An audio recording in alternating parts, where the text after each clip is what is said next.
All right, we are on to Chapter 10, the First Class Fairy Lounge. The room looked like an old-fashioned candy store, the kind Pearl wished would open in Buttonville. Floor-to-ceiling shelves held dozens of clear bowls filled with different confections. Marshmallows, peanut brittle, and white chocolate kisses caught Pearl's eye. There were jelly beans in every color and flavor. The jars were labeled lemon drop, tangerine, pineapple, guava, sugar plum, and kiwi, to name a few. A cotton candy machine stood in one corner, a caramel corn machine in the other, but the most beautiful thing in the room was the stone unicorn fountain that spouted rainbow sprinkles from its horn. "Wow," Pearl said as she walked across the black and white checkered floor. "Look at this." She pointed to a tree growing in the center of the room. It looked ordinary, but upon closer inspection she saw that its leaves were actually shaped like tiny chairs, tables, sofas, and beds. Fairy furniture! Ben's stomach growled. "Do you think we can eat some of this stuff while we're waiting for Dr. Wu?" Pearl shrugged. "I don't see why not. There's no sign saying it's against the rules. Besides, we can't catch a whole swarm of fairies on an empty stomach." The Sasquatch was already enjoying a bowl of dark chocolate truffles. It made happy grunting sound as it ate handfuls. As it ate handfuls.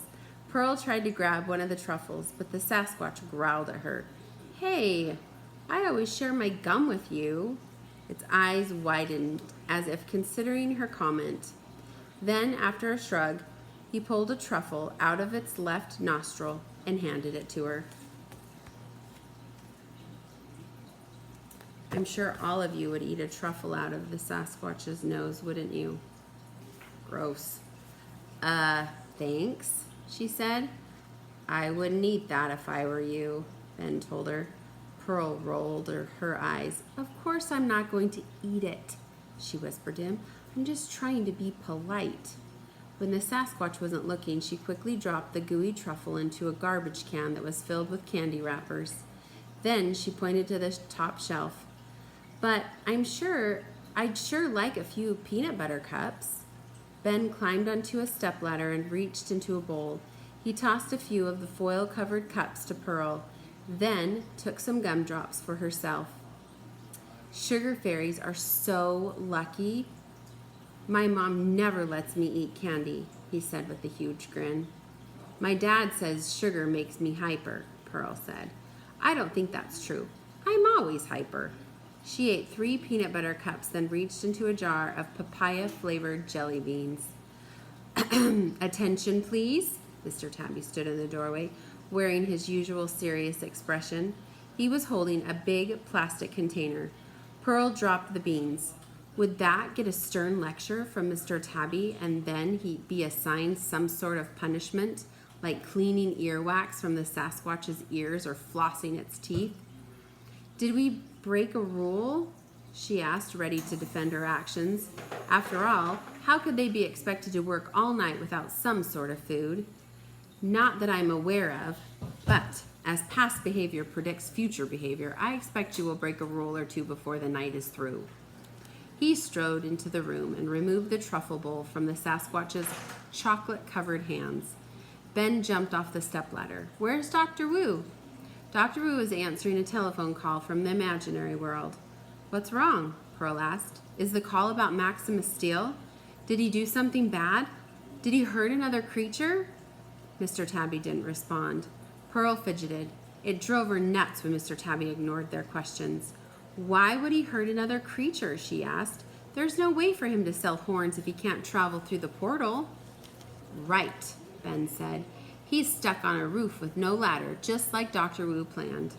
"Indeed." Mr. Tabby glanced away, which made Pearl sense that he was hiding something. Then he smoothed his vest, the way he often did before launching into a series of instructions. "Now listen very carefully. Tonight, you will venture into the forest beyond Button Lake and catch as many fairies as you can. Sugar will serve as your bait." He opened the container that he'd brought into the fairy lounge. It was the size and shape of a barrel. He filled the bottom of the container with kiwi-flavored jelly beans, then closed the lid. This is a special trap designed by Dr. Wu. If you shake the trap, the kiwi scent will be released through microscopic pores.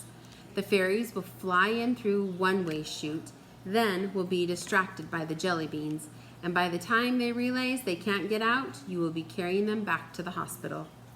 Mr. Tabby handed the trap to Ben, who could barely fit his arms around it. "What if they bite us?" Ben asked. "It is highly likely that they will. Fairies are notoriously temperamental. Are you allergic to fairy bites?" "Obviously I'm not," Pearl said, pointing to her earlobe, which felt totally normal again. I don't know," Ben said with a shrug. "I'm allergic to other things." "Well, if after a fairy bite your eyeballs get itchy, then return to the hospital immediately for a fairy anti-venom shot." "I hate shots," Ben grumbled. "Me too, but itchy eyeballs sounds way worse," Pearl told him. The Sasquatch had grabbed a bowl of milk chocolate coins and wasn't bothering to remove the gold foil. Mr. Tabby swiftly took the bowl from him. "That is quite enough. It is time to get to work." He led the Sasquatch into the hallway with Pearl and Ben right behind him. "Why is the Sasquatch coming with us?" Ben asked, waddling as he carried the trap. "In case there are forest predators. The Sasquatch will protect you." Pearl thought this was a great idea. While she knew the Sasquatch was nice, a bear wouldn't know that. But she also knew that the Sasquatch got distracted easily. Would it actually protect them? What about Metalmouth? Couldn't he come with us?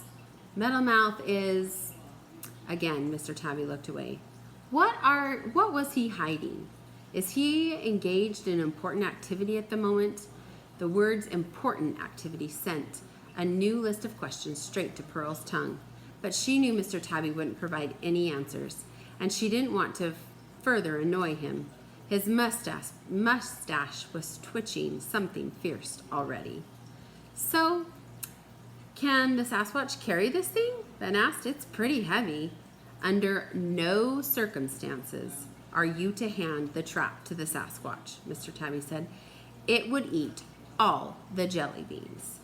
Pearl couldn't help herself. One question popped out. "Hey, Mr. Tabby, is the Sasquatch a boy or a girl? I mean, I can't tell." Pearl patted its arms. "No offense," she told it. The Sasquatch picked a piece of gold foil from its teeth and grunted.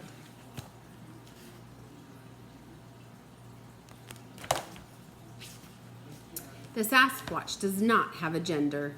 "Really?" Pearl frowned. What does that mean?" "It is neither a he nor a she. It is simply what it is."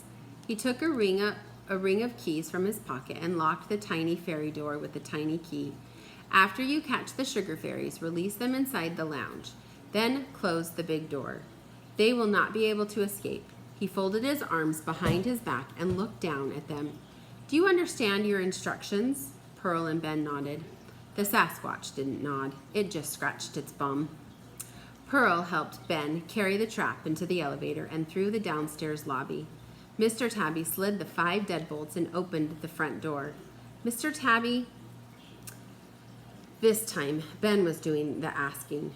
"Metalmouth said that you just returned from a quest. What kind of quest?" "That is none of your concern," Mr. Tabby ushered Pearl and Ben outside. "If Dr. Wu's still talking on the phone, then that's a pretty long conversation," Pearl pointed out, hoping Mr. Tabby might give them a clue as to what was going on. But he didn't take the bait. "Make your way quickly," he told them. "It would be regrettable if something were to happen to you." Was that a look of concern in his yellow eyes? "Be careful." "Careful is basically my middle name," Ben said. The hospital door shut, leaving Pearl, Ben, and the Sasquatch on the front steps. A lone howl rose in the distance. The Sasquatch whimpered and stepped behind Pearl.